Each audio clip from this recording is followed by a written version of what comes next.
The first duty of government is to protect our rights. It's our job to maintain the proper role of government in what we were tasked to do. Obviously, we over budgeted last year. I hate to say that I was right, but I was right. So. And I think that that's what we need to look at more, is trying to get back to what we used to be, where our churches and our families took care of each other instead of relying on the state. And we have no way to maintain control over the spending of this program, and it will be a disaster for this state long term. But we have a whole gamut of kids whose parents would like to do something for them and they cannot. I take our constitutional rights, the constitutional rights of my constituents, very seriously.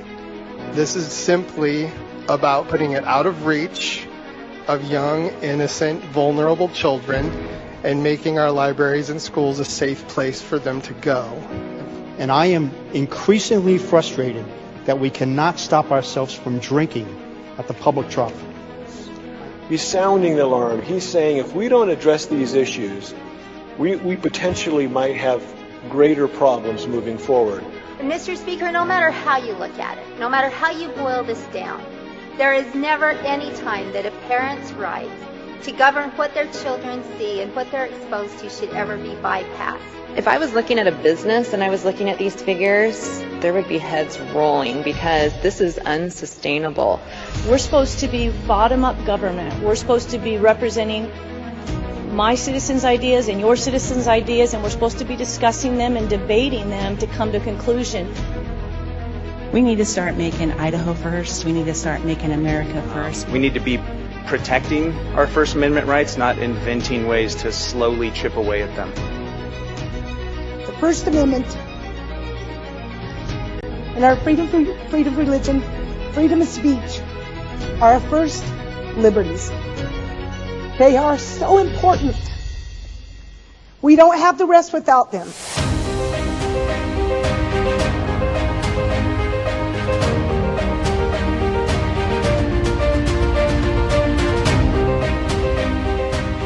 It was a guy. The structure of the face was a guy. There's a difference between male and female. And I told her that as a woman who's been sexually harassed, I find it very important that a woman's place of privacy should stay a woman's place.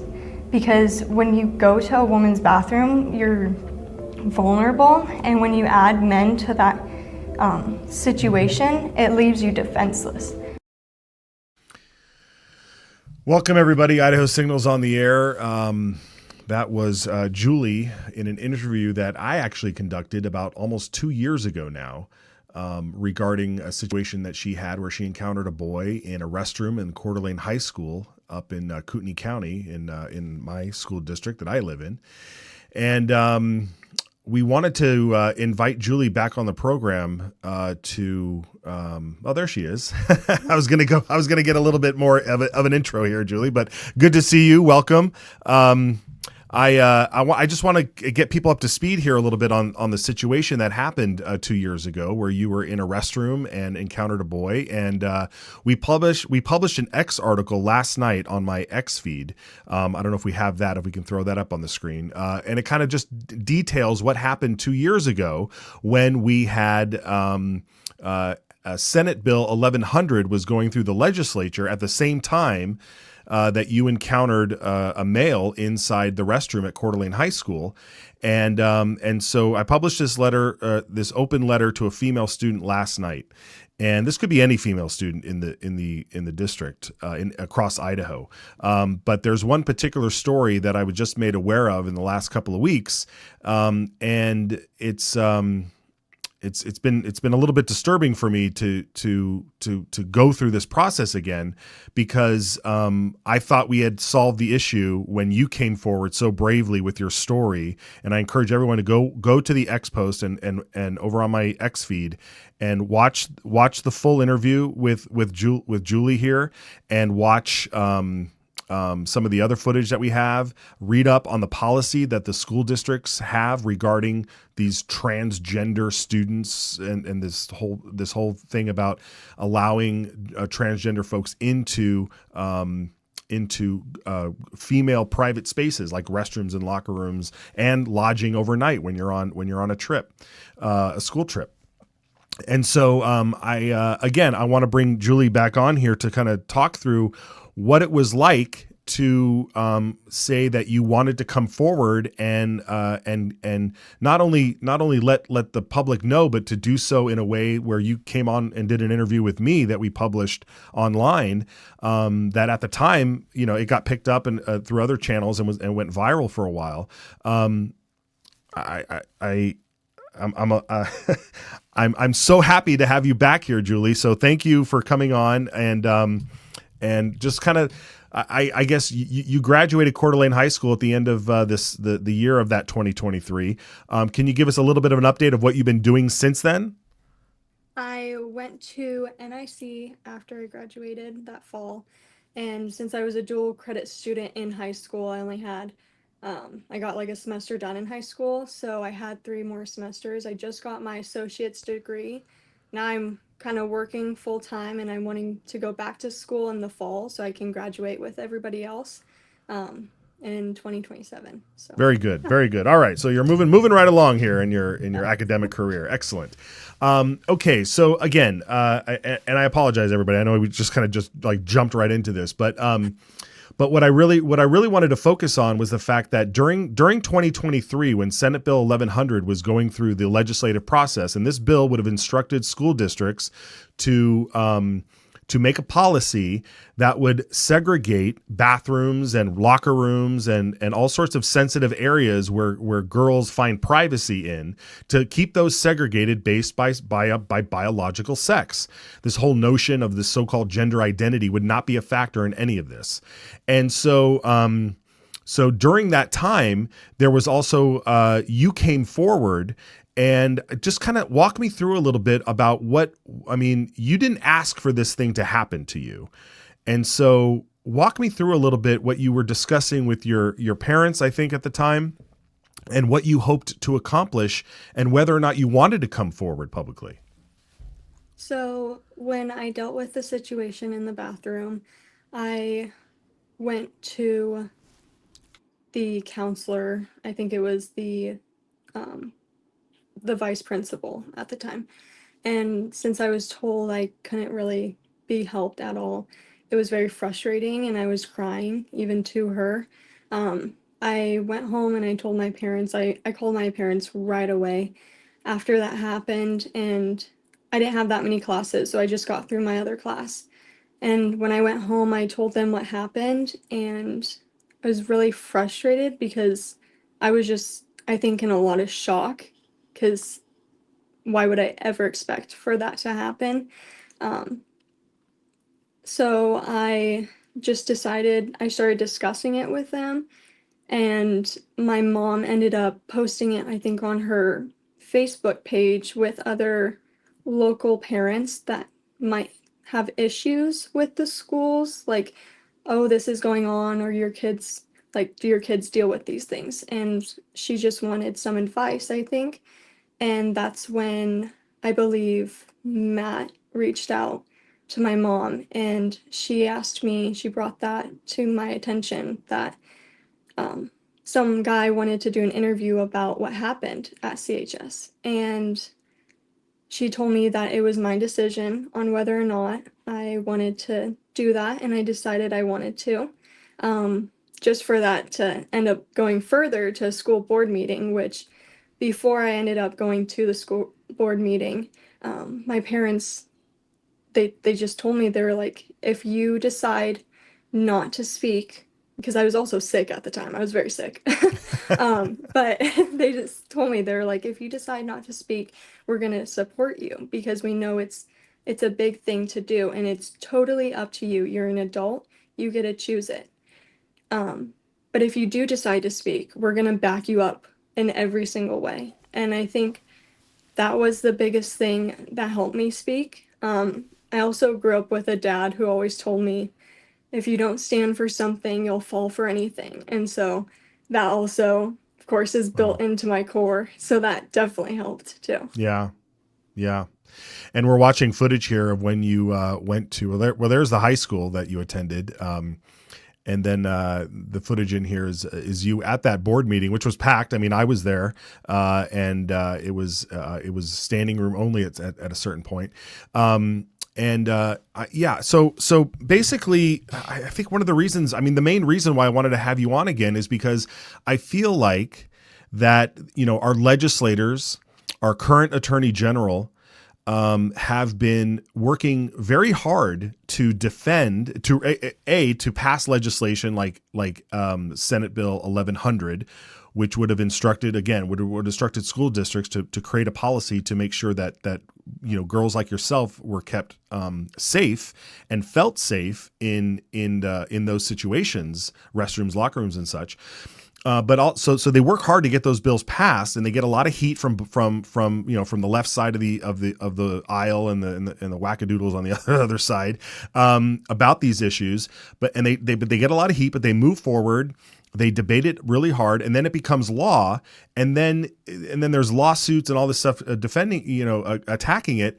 And then guys like Attorney General Raul Labrador out there trying to make sure that this law stays intact.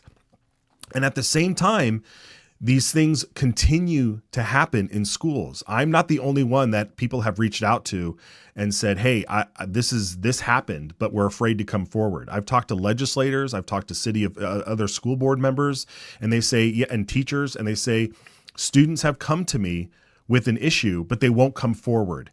And if you don't come forward, then all the work that the legislators are doing, all the work that the attorney general is doing, seems to be kind of a waste, because, if you don't come forward, then how do we know that these things are going on, and how can we properly enforce the law? What can you say to students out there, to families out there that are in a similar situation that you had? What can you say to them to help them understand that there are people out there that will help them and protect them? Yeah, so I definitely would say, one major thing I learned from the whole experience is that it just takes one person to come forward. And although that seems very scary in the moment, because I'm not going to downplay it, it's the right thing to do. And it helps others look at you in a different light. Not that you're doing it for that reason, but they see, oh, I can speak up. And maybe someday later in their life, they're able to do what they need to do in the right moment. I had lots of girls contact me and come to me at school saying, thank you. I wanted to say something, but I was too scared to say something. And they're like, you did so good. I'm so glad you came forward. And I would just say it just takes one person, be that person. Well, and then in your case, we're looking at footage right now. This girl at that same school board meeting, I didn't know that this was going to happen, but she stood up and basically told a similar story as you, that she saw the exact same boy in another restroom at another time. And when she went to go tell a teacher about it, the teacher laughed in her face, and so she didn't know what she could do. Do you know this girl? Did you get to meet her afterwards? I mean, this is the type of person I think that was inspired by what you did, right? Yeah, so I knew of her before. Obviously, I saw her at school, but I was never really friends with her, I'd say. And then after, she ended up reaching out to me saying, I think somehow she knew I was going to the school board meeting. Not really sure how, but she said that she might go and speak there. And I told her, I encouraged her. I said, of course, you should definitely do it, because the more voices that come out, the more likely that this is going to go the way we would like it to go. And so she ended up coming, which I thought was amazing, because obviously it's the right thing to do, is to speak out, to tell the truth, because of course parents and adults aren't going to know what's going on in our schools. So yeah. What and now how does it feel to know that the law that passed that would have protected you, or at least been on the books to protect you, is now sitting in the Ninth Circuit Court of Appeals, where the Ninth Circuit said that schools can just go back to doing what they were doing before, and we'll decide this matter later. How does that? Oh, look at that moment there, you guys hugging. Wow, that's that's really cool. Yeah. So sorry. So how does that make you feel knowing that right now in Idaho, that law is on hold and districts can either have this policy of protecting you or they don't need to have it? How does that make you feel at this point? I think it's really frustrating because, like I experienced, I mean, I was the one who spoke out. I'm glad I did. But a lot of people don't speak out, and it's just going to keep being pushed under the rug, and the right thing's going to become the wrong thing eventually. I mean, that's what they're pushing for. It's very frustrating. It's sad. It's scary for girls because a lot can happen. And unfortunately, it's just totally evil in my opinion. It's of the world, and yeah, I don't know. I think it's just disappointing for sure.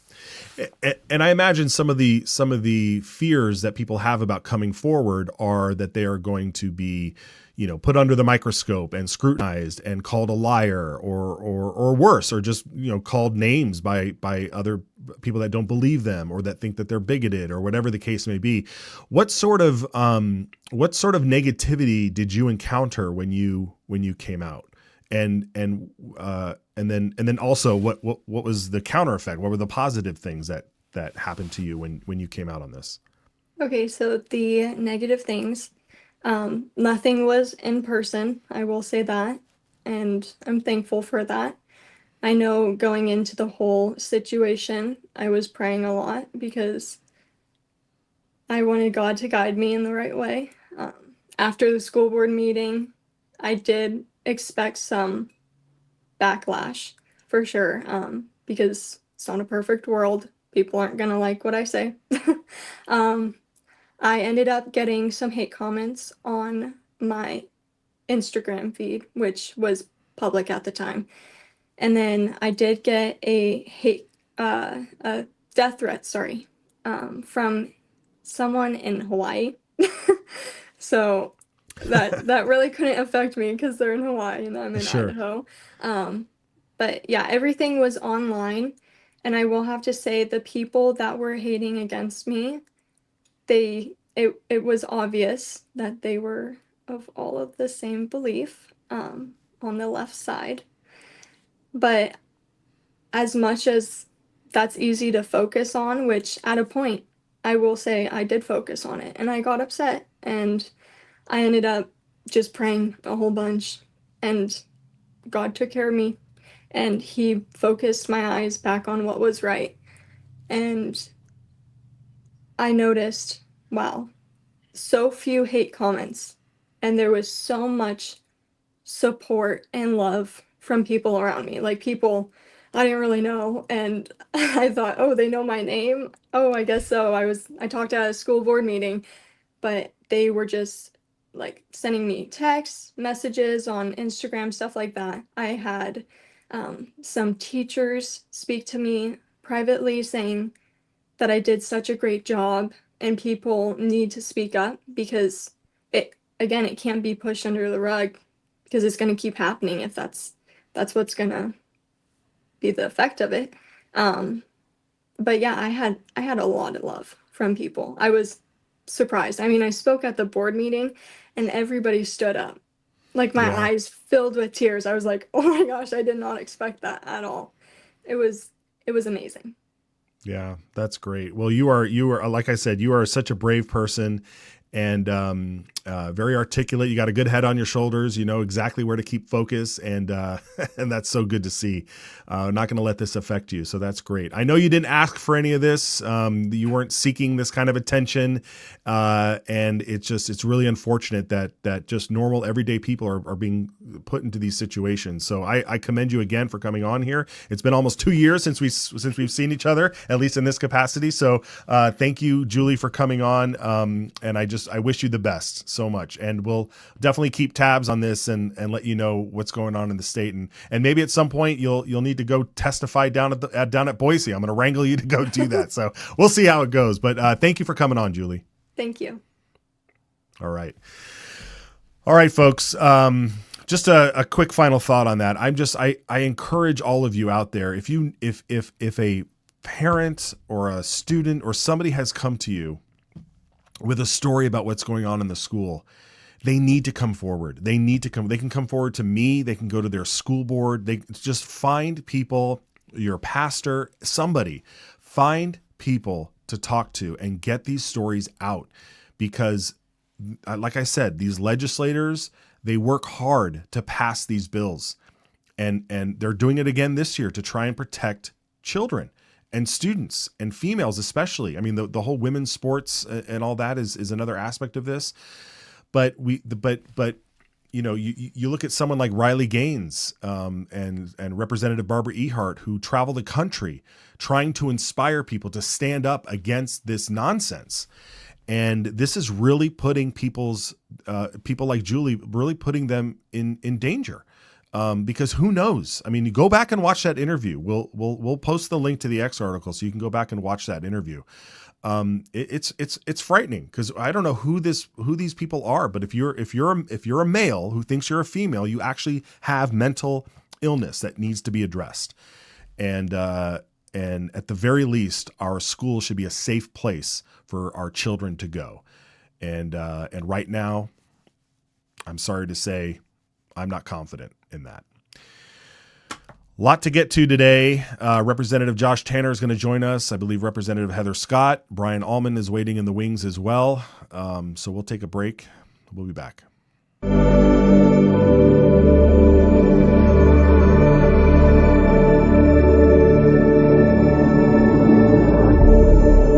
And that's exactly what happened. You want to pull the tape? You can pull the tape, because we now got video.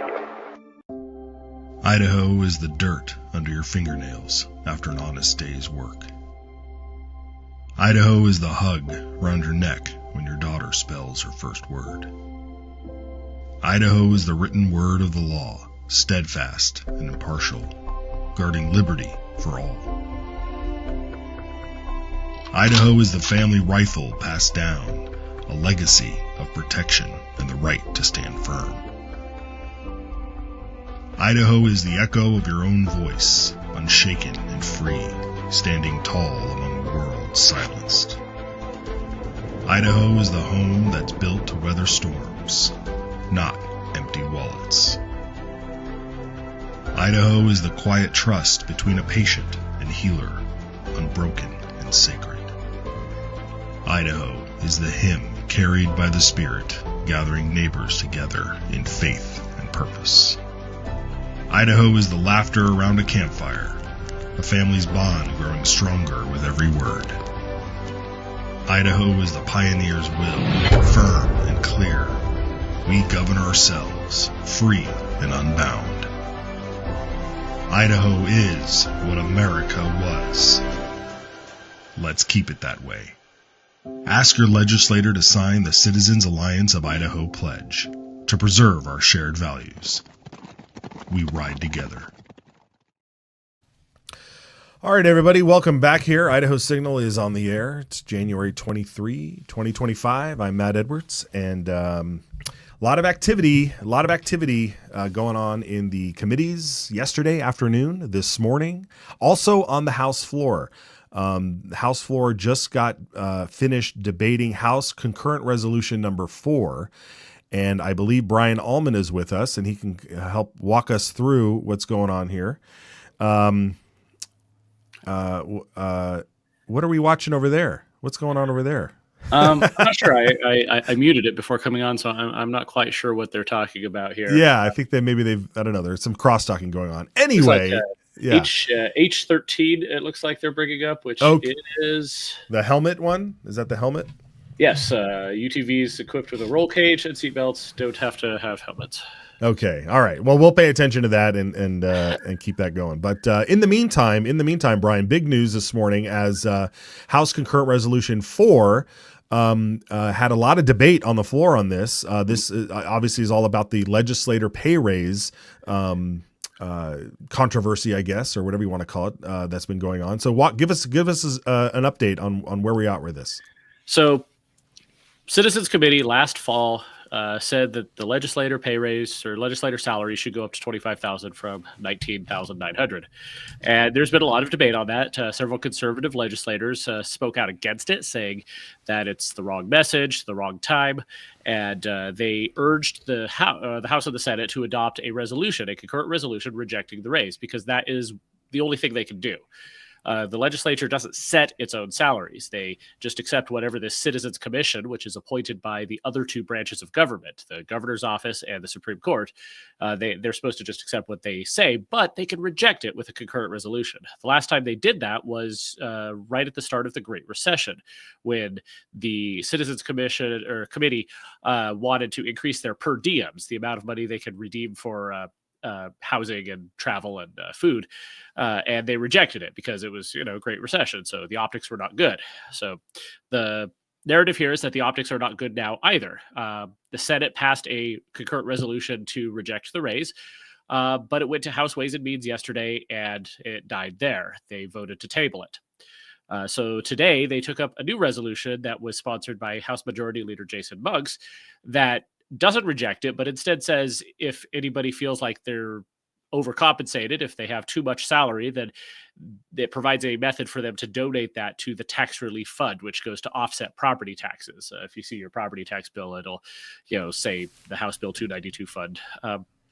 Anyway, since the original resolution rejecting the pay raise did not get a hearing on the House floor, the conservative legislators who were against the raise took the opportunity this morning to debate against it. And Speaker Boyle, he recognized that this was slightly outside the bounds of debate about the resolution itself. And in fact, Representative Brett Crane called him on it and said, we need to focus on the actual text of the resolution. But the speaker held firm. He said that this is a pent-up issue. We need to hash this all out and move on. And so I think that was fair. I mean, you're reading the room, you're understanding it. I mean, obviously they do try and stay within those guardrails a lot of times, but I think that was healthy. I think it was healthy. Sure.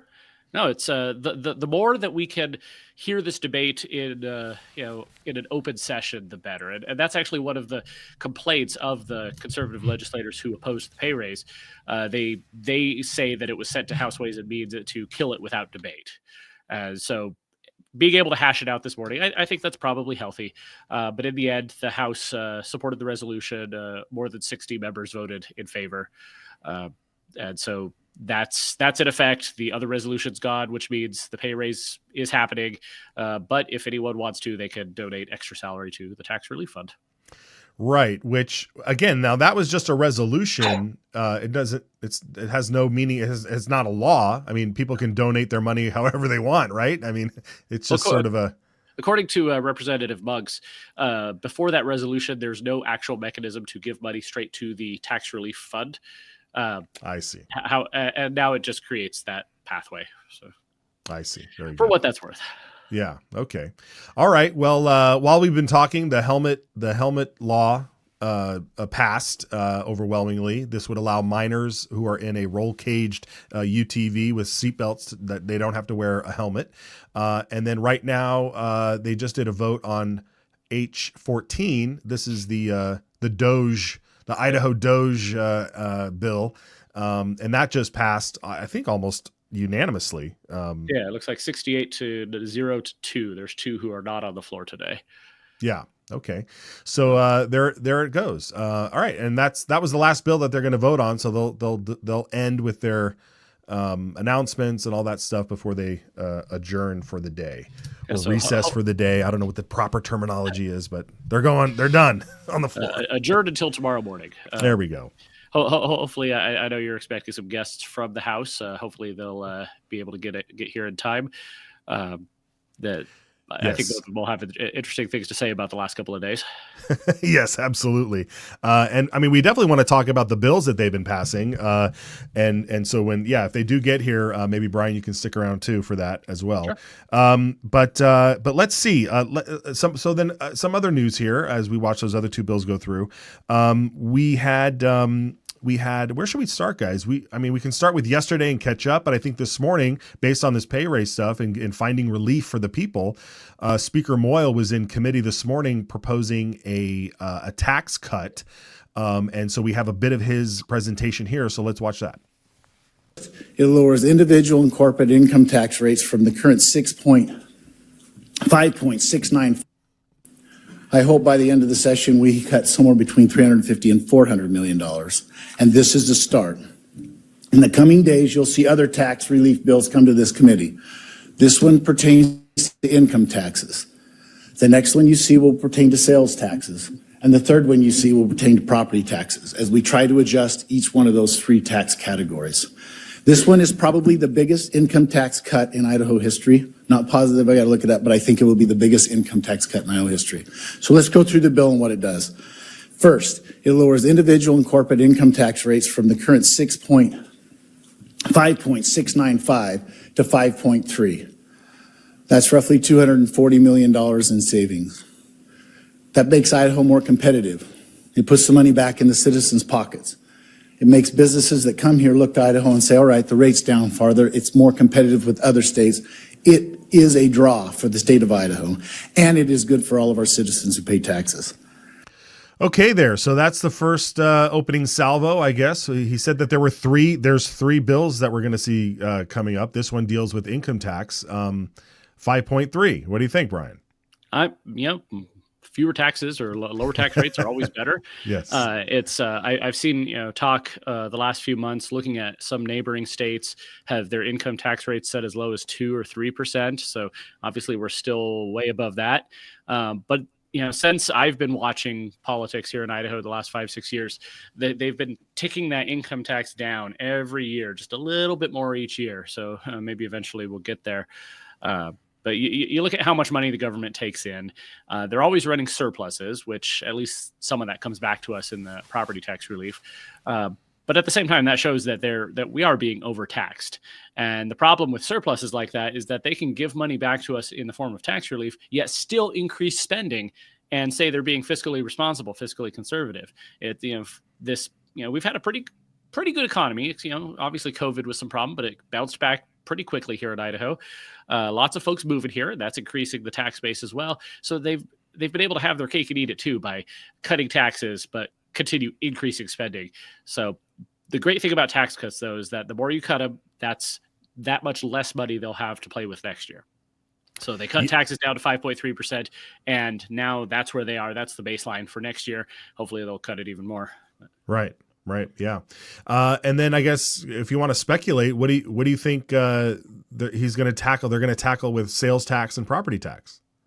Well, I mentioned the sales tax. Obviously, there's going to be a debate over grocery taxes.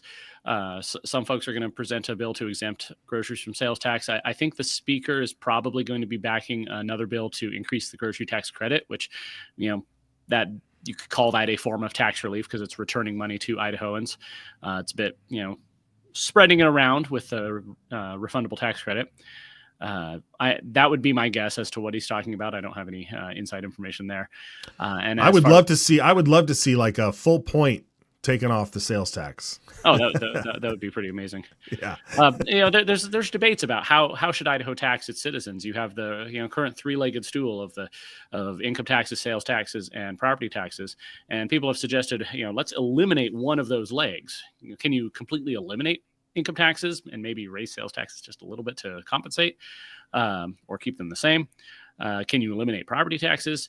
And those are interesting ideas, but then I've heard the counter argument that keeping all three of them makes it easier to reduce taxes on all three of them. Whereas if you got rid of one, then the temptation would be to then raise taxes on one of the other remaining legs. Yeah, always a complicated issue, I guess. I don't know. I hate taxes. Who doesn't? Who doesn't? This is a good start this morning. You remember in the governor's State of the State address, he said he wants $100 million in tax relief, and that sounds like a nice big number.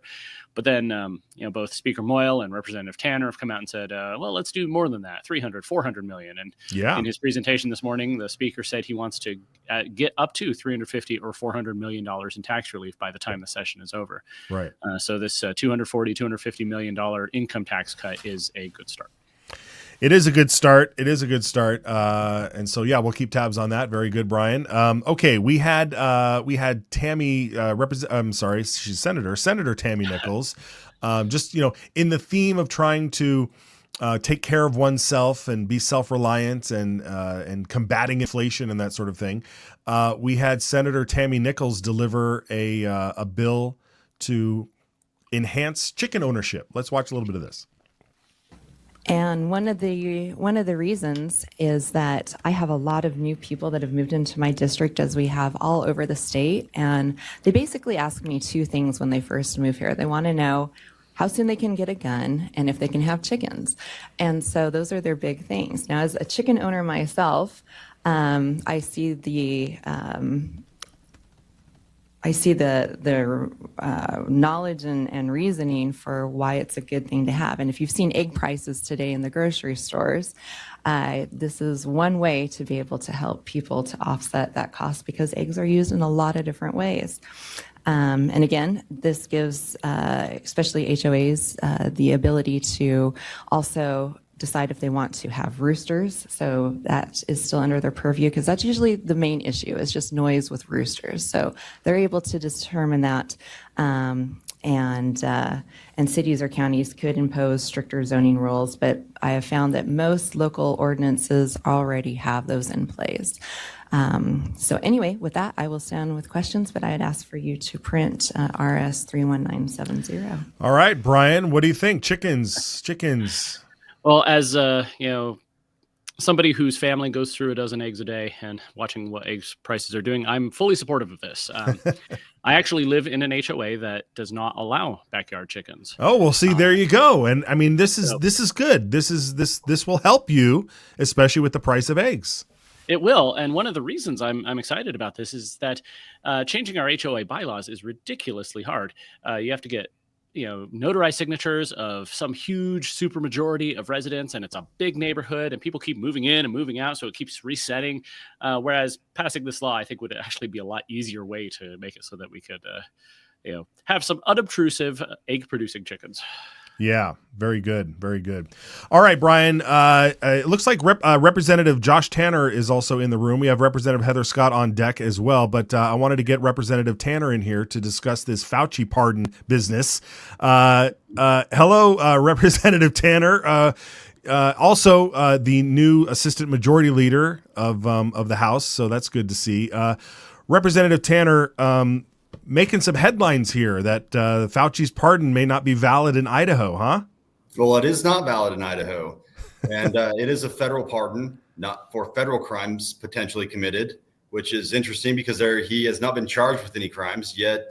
For somehow the trustless science movement, Biden does not have a lot of trust in that, and went ahead and did a preemptive pardon, but that alone does not elude or discount him from any state crimes he had committed. And he committed, in my opinion, quite a few of them. Yeah.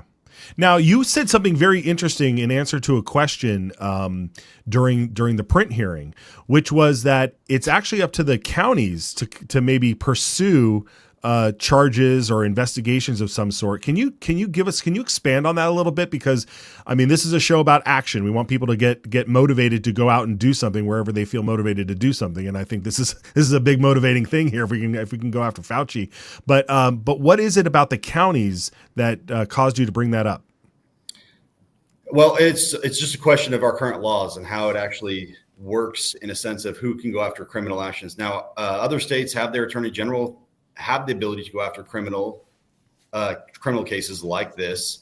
But for some reason, Idaho has not granted that. We see a lot of it come out of California. Their attorney general continually goes after people on the criminal action side. But based on our current state law, it would take legislative action for us to have the attorney general to go after it. But counties can actually go after criminal action based on current state law. And so are you talking about like the commissioners, the county prosecutor? I mean, where do you do, and do you need to find a victim? I mean, is that the thing? Like you have to find a victim in the county? That is 100% correct. Once you have the victim, the county prosecutors have the ability to go after that. Gotcha. Okay. All right. The legislature can decide to have the attorney general look at this as well. But again, you need people to come forward with actually crimes that were committed against them, that are violating their own constitutional rights, that we can actually go fight. Yeah. I guess one of those things is when he came out and said, or directed the CDC to say that you shouldn't use ivermectin or hydroxychloroquine, and the hospitals were directed to not do those types of things, and you feel you were directly affected by that, that might be something that should be looked into, right? I would think so. I mean, they definitely went out and suppressed, and we're still being suppressed in a sense of a lot of those drugs that were showing high rates of success with lessening the virus, as well as, I mean, in my opinion, it could have kept people out of the hospitals. It could have saved lives. And yet it wasn't fitting their narrative, which their narrative was the big pharma aspect. And it was selling a vaccine that didn't actually work. Right. Brian, any thoughts on this from you on this resolution? I love it. I have a question, Representative Tanner. If things that Dr. Fauci said or did that then trickled down and local health districts or municipalities took actions that could then harm people or restrict their rights, is there a path back up there for Idahoans to get some justice there? I think, in my opinion, there's a path straight to him. I don't think you have to go through some of the lower entities that followed what his orders were, because in the end, it wasn't necessarily them going out and making their own calls, their own decisions. Now, there were some, like the Boise mayor, that went ahead and that shut down businesses, and we saw other cities that didn't follow that. But again, this was his doing. This was what he pushed down upon our state and all the other states. In my opinion, it was just flat out lies what he was doing, because he was trying to control his own narrative. I think, in my opinion, it kind of got away from him, and I think he's trying to do damage control, whether it was him going and trying to delete emails when they tried getting access to those, which they were able to get to some of them, showing the gain of function aspect. But he lied to the public, he hid things from the public, and he pushed a narrative that did not benefit the state of Idaho or the rest of the country, in my opinion. Do you know if there are any county prosecutors who are prepared to bring any charges or indictments, or at least start any investigations?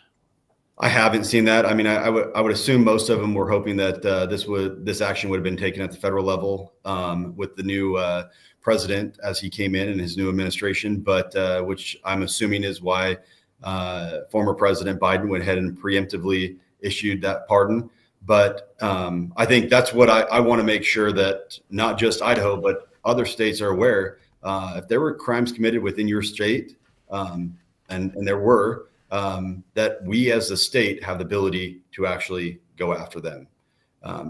His pardon does not elude himself from state crimes. Yeah. And final question, Representative Tanner, have you talked to other states, other representatives or folks in other states? Are we the first here? Are you the first to bring this sort of a resolution to the floor? Or to this? I've definitely been the first so far. I'm hopefully multiple states take on the cause and run similar resolutions, pushing for some type of action. I mean, besides what he did to our population, I mean, he destroyed us economically. He completely disrupted, society in general. He cost kids their education. We set education back years based on the decisions that he made, and not just on the K-12 level, but also on the post-education level, just on how much he disrupted that. We're still seeing businesses trying to deal with what he pushed out, and I think a lot of them tried to follow the right thing. They were being told that this was the right thing to do, so they sent a lot of people to work from home. And now it's been very, very difficult to get people to come back into the office. I mean, it's disrupted not just the United States, but the world based on decisions that this man made. All right. Well, I know you got a lot of work going on there. This is just one element of it. So we'll have to have you back and talk about more of the other stuff you're working on. But I really appreciate this on behalf of all of us who are watching this madness go on at the national level. This is definitely something that I think is important to at least send a signal out there. So we applaud you for that, Representative. Well, thanks, Matt. Thanks, Brian. Have a good one. All right. Take care. All right, everybody. We're going to take a quick break. Heather Scott's on deck. We'll be right back. It's our job to maintain the proper role of government and what we were tasked to do.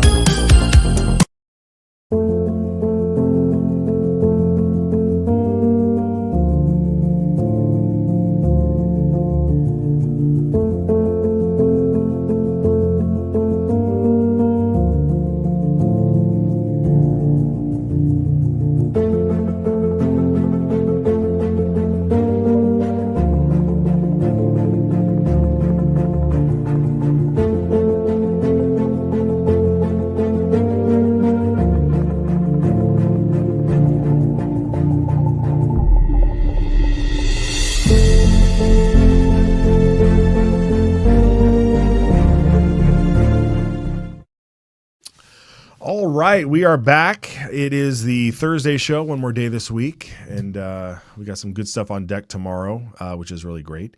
But it is my pleasure. We should bring in Representative Heather Scott here from District 2. Heather, it's good to see you. Good to see you, Matt. Very good. You've been very active this early part of the for the session. You've had we've been following your insect and lab meat bill. We've been following this this resolution or memorial about overturning Obergefell, and then of course this morning you were there with a flag bill. So we want to kind of touch on all of that, but I want to start. I want to start with what I think is such a great bill. The food labeling bill with the insects and the lab meat. So, and we've got some interesting B-roll to share with people as we talk about this to give people some highlights. But you during your presentation on this bill, you had noted that other states have outright banned lab meat and things like that. And you're not necessarily looking for a ban. You're more looking just for labeling and informing people, right? Wow, what a graphic there. That's interesting. So I wouldn't mind banning it, but then I knew the pushback would be, why are you telling businesses what they can or cannot do?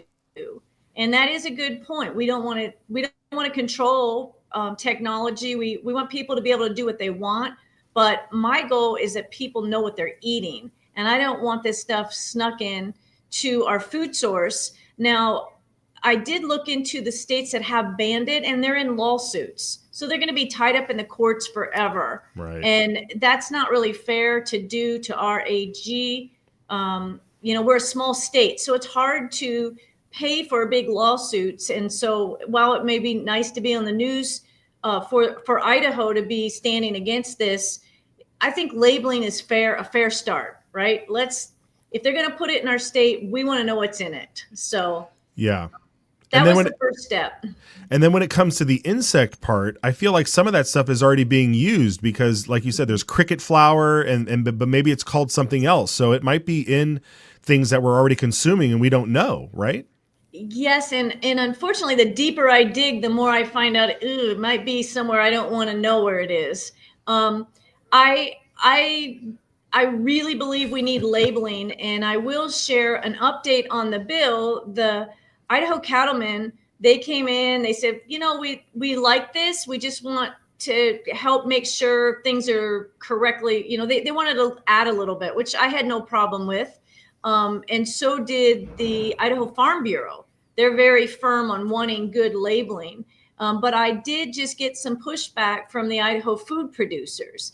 They don't like the bill at all. They don't want to have the state be in control of labeling. And so this will be a roadblock. I have to figure out, how do I get around this? Do they want anyone in? Do they want anyone in charge of labeling? Do they just want to do it themselves?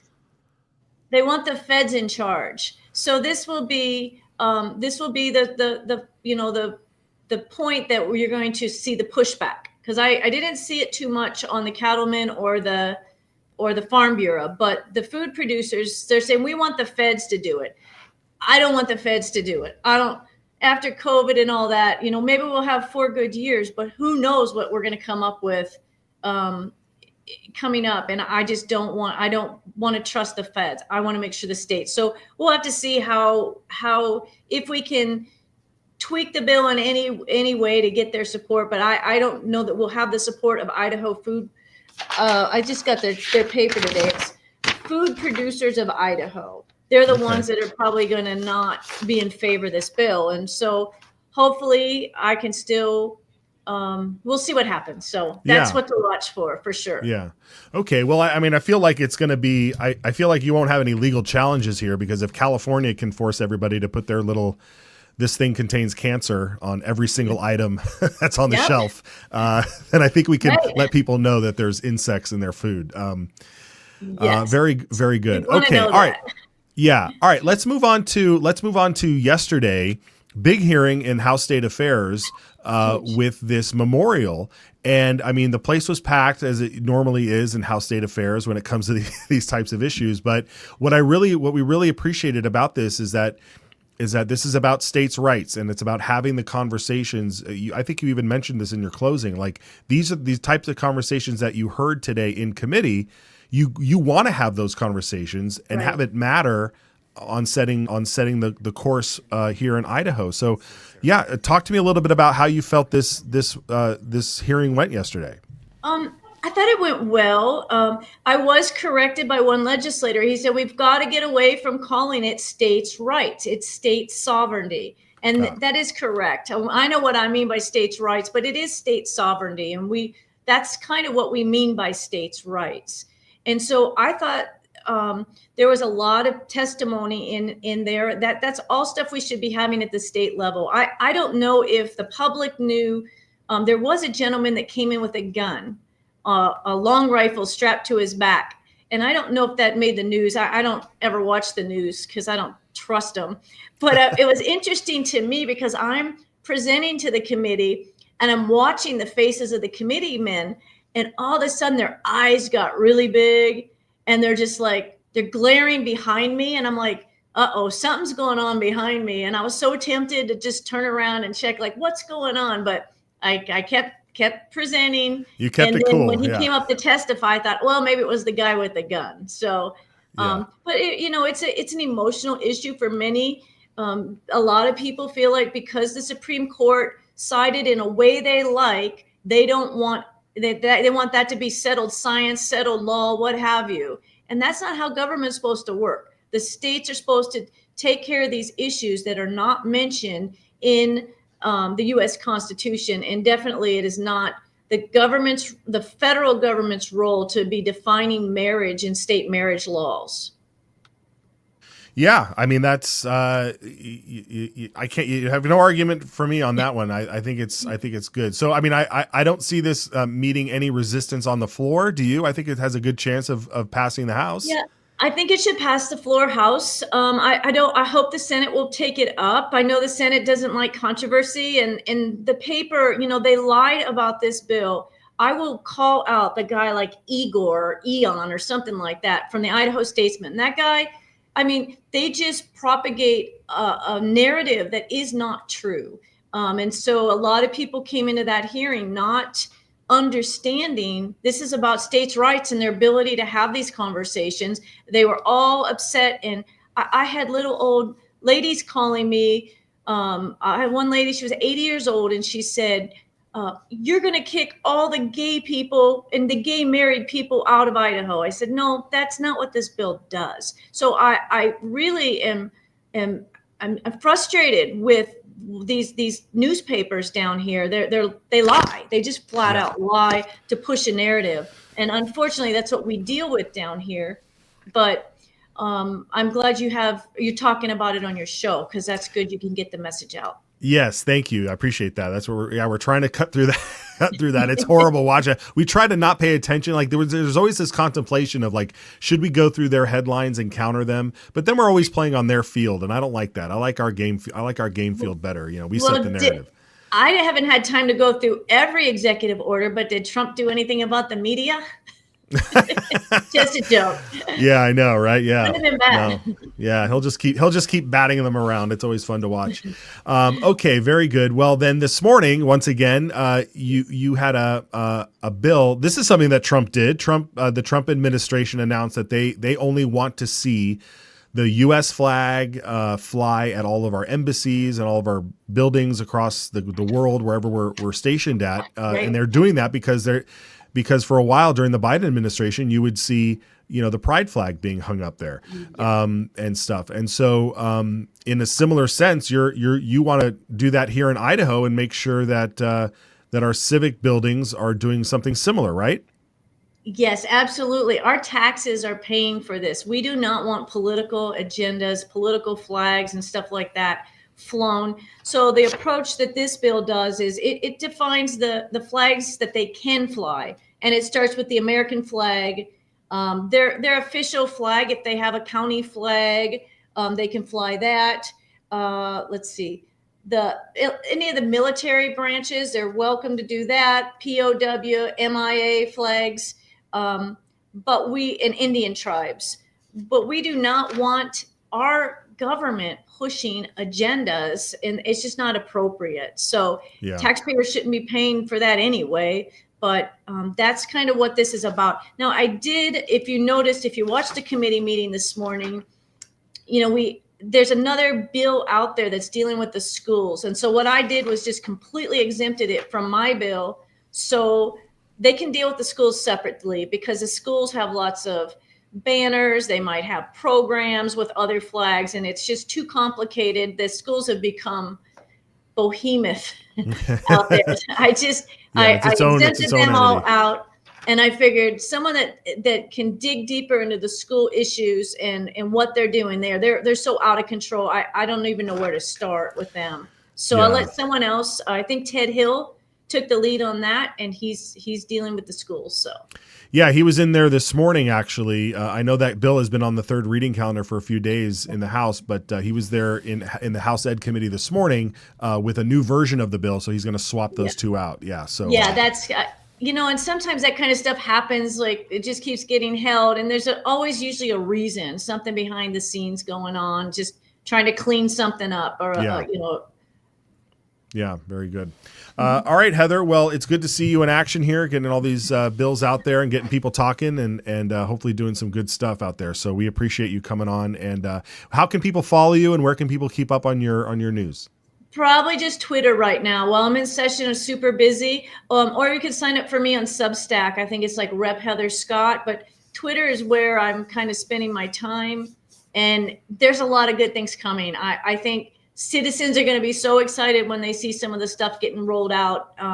You saw a big tax cut today, $252 million. You're going to start seeing some other things come. And it's time to clean up our code. We have a conservative body this year. I know there's a lot of voices out there maybe sharing otherwise, but we are in a position now where we can really clean house in Idaho.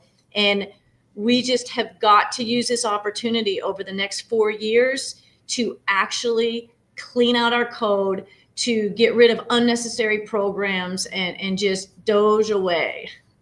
Yeah, doge away. I mean, the stars are aligning at the federal level and at the state level. And yeah, we've done a lot. I mean, our organization has done a ton of work trying to help get folks like you in office and really expand the roster of good liberty legislators. And there's a lot. I mean, there's a ton of new people in there. I forget who we had on earlier that mentioned that in the last two cycles, almost half of the legislature has overturned.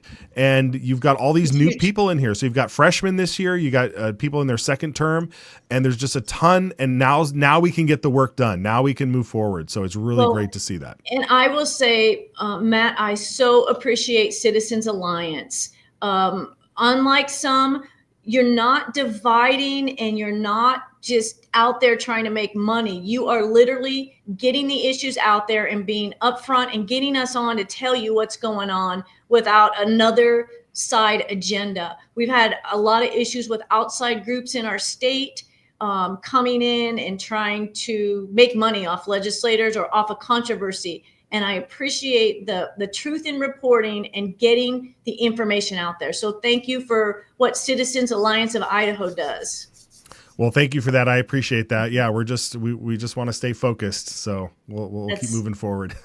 Good. We do too. We want to get some stuff done this year. Yeah, very good. All right. Well, thank you, Representative Scott. So good to see you. We'll check in with you again, and good luck to you out there. Take care. Thank you so much. All right. Bye-bye.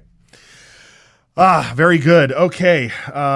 Yeah, folks, I just, that's part of this program. It's part of our MO, and what we want to do with this program and with our organization is really just stay focused. We stay focused on our pledge. We stay focused on our pledge signers and trying to push forward and just get some wins, man. We are ready for some wins in Idaho. If Brian is still with us, let's bring him on so we can wrap out the program here. Brian, on that note about just kind of moving forward and staying focused on good legislation and and just protecting our children. I mean, that story at the top of the hour, I don't know if you saw any of that. Like, it's just there's so many things to tackle out there, and I just want to make sure we stay focused. Yeah, you'll hear the people, some of the testifiers yesterday for the Joint Memorial and others say that these social issues are distracting. Why should we be talking about this? Let's talk about the bread and butter issues, the kitchen table issues that people really care about. But really, some of these social issues, the definition of marriage, protecting children, they're really the most important things. Because we do have an assault on the family, an assault on traditional values, an assault on our children going on in this society. And just because they, tell us we're politicizing it by standing up and saying no, we can't be afraid of that. We can't let them dictate the terms of how we're going to protect our families and our children. So kudos to Representative Scott and all the others who are actually going out there, putting targets on their back, taking fire from the corporate media and the activists out there for actually standing up and doing those things that are necessary. Absolutely. And even with that debate this morning on the House Concurrent Resolution 4, the folks that stood up and opposed it and ultimately voted against it, like you have to stand on your principles and you have to voice where what your concerns are, what you're hearing on the ground. And we applaud them for doing that. I mean, it is a hard job to be able to sit there and have all the slings and arrows being thrown at you and just say, you know what, this is my issue. This is what I'm standing up for. This is what we've locked arms with on an issue, and we're gonna fight for it. So I applaud all of our great legislators, all of our great liberty legislators for standing up for what they believe in and moving forward. And I just hope that we can just continue to just, move forward together and focus on the big enchilada, because the left will never back down. They will never back down, Brian. It's incredible. It's absolutely incredible. So the only way to win is to win. So let's get out there and win. Let's do it, man. Let's do it. Okay, we had a lot of other clips that we wanted to get through, but we're into overtime. We're into bonus time. So we're going to have to wrap it up there and come back tomorrow and talk about more of it. But before we go, Brian, where can people follow you and keep tabs on the rest of the stuff going on? GemStateChronicle.com. That's where I post everything. Posted a long article yesterday, hopefully wrapping up that whole legislator pay issue. Twitter @GemStateBrian. I just live tweeted the hearings this morning, so follow me there to keep up to the minute on what's going on in the Capitol. Excellent. Very good. All right, Brian, we'll have a good rest of the afternoon. And folks, if you have a voicemail you want to leave us, we've been collecting voicemails. Let's throw up that graphic there. 208-402-4915. Leave us a message and we will play it on the air. It is really fun to do that. I want more. Also head over to lifecda.com and you can use the promo code Signal and get 10% off your online order for some coffee. Some great coffee over there at Life Public House in Coeur d'Alene. That's lifecda.com, promo code Signal. Head over there now. And then finally, folks, idahosignal.com for your support. If you want to extend it, you can head over there and do so. Thanks again for watching. We'll see you tomorrow. Take care. This bill, I think, it puts a stake in the ground that says we have a sovereign right to protect what's ours.